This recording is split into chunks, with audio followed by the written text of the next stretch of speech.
En fait, je n'ai travaillé que dans un seul opéra, c'est celui de Tours. Voilà. J'habite à Tours depuis 4 ans maintenant.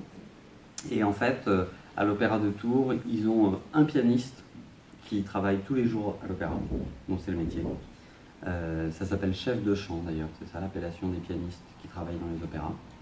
Parce que comme ils jouent du piano, mais ils font aussi travailler un petit peu les chanteurs, donc on dit que c'est des chefs de chant. Et dans cet opéra, vous avez déjà vu, vous y êtes déjà allé, vous avez vu à l'entrée de l'opéra, il y a des grandes affiches avec toute la programmation de l'année. En fait, il y a beaucoup de choses qui se passent à l'opéra. Il y a les opéras, mais il y a aussi des concerts. Il y a des concerts avec juste l'orchestre, sans chant. Il y a des concerts pour les bébés, pour les 0-3 ans. Si vous avez des petits frères, des petites sœurs, sachez qu'il y a ça toute l'année, c'est très intéressant. Il y a des concours, il y a des spectacles autres qu'avec de la musique.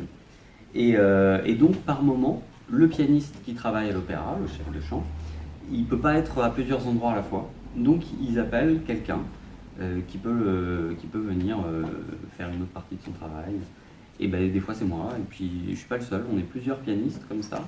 Donc, de temps en temps, on a un téléphone qui sonne avec l'opéra qui nous dit on a besoin de toi pendant une semaine. Est-ce que tu peux venir accompagner le chœur, etc.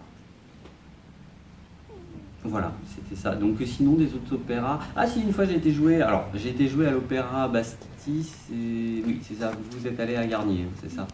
Ouais. À l'Opéra Bastille, c'est le deuxième opéra parisien qui est très récent en fait. L'Opéra Garnier, c'est un vieux bâtiment comme celui de Tours. L'Opéra Bastille, c'est un bâtiment moderne et qui fait 12 niveaux. Il y a 4 étages et 8 sous-sols. Et je crois que chaque niveau, ça fait 3-4 terrains de foot. C'est le délire. Et du coup, je suis allé une fois dans je crois que c'était le -7, -6, après l'ascenseur, et j'ai accompagné une chanteuse qui passait un examen. Voilà. Donc,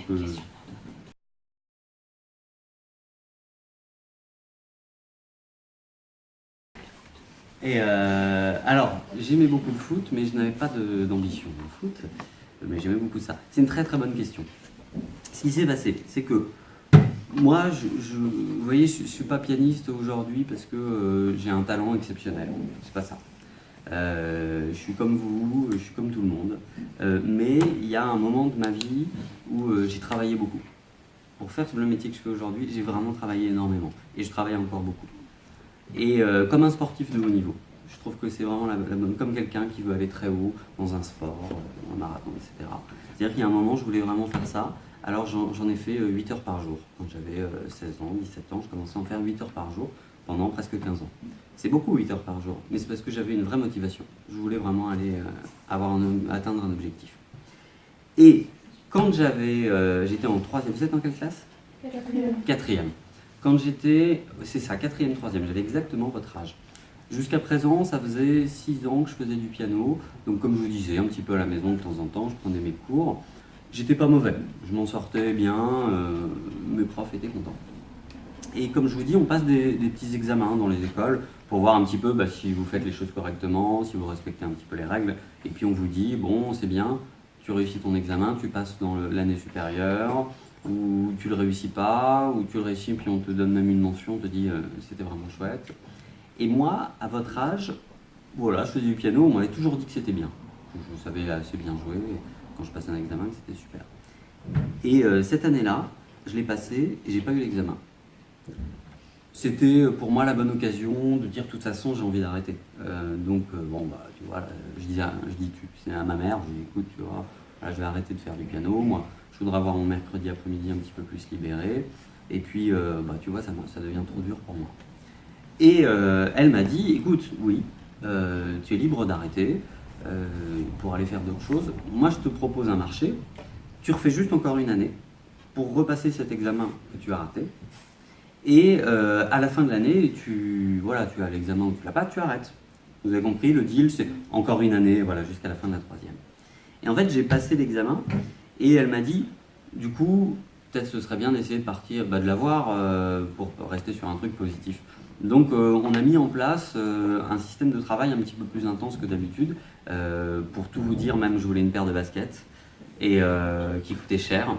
Et elle m'a dit, chaque fois que tu fais 1 heure de piano, pas forcément dans une journée, mais quand tu fais 1 heure de piano, je te donne 10 francs. Alors 10 francs, c'est 1,50 €. Et du coup, ça m'a un peu donné la motivation pour bosser, pour avoir ma paire de baskets. Incroyable. Non, c'est vrai, hein. Ok. Et histoire véridique.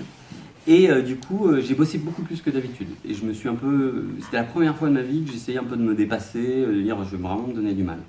Et en fait, j'ai passé l'examen, et en ayant beaucoup plus bossé que d'habitude, et j'ai eu une mention très bien, avec des félicitations. Je suis arrivé premier de l'examen. Et j'étais hyper fier. Et c'était la première fois de ma vie que j'avais ce sentiment comme ça d'avoir réussi quelque chose par mon travail et mon investissement. Et à partir de là, j'ai dit, non, je peux pas arrêter là-dessus. C'était vraiment trop bien comme sensation. Vous comprenez ce que je veux dire?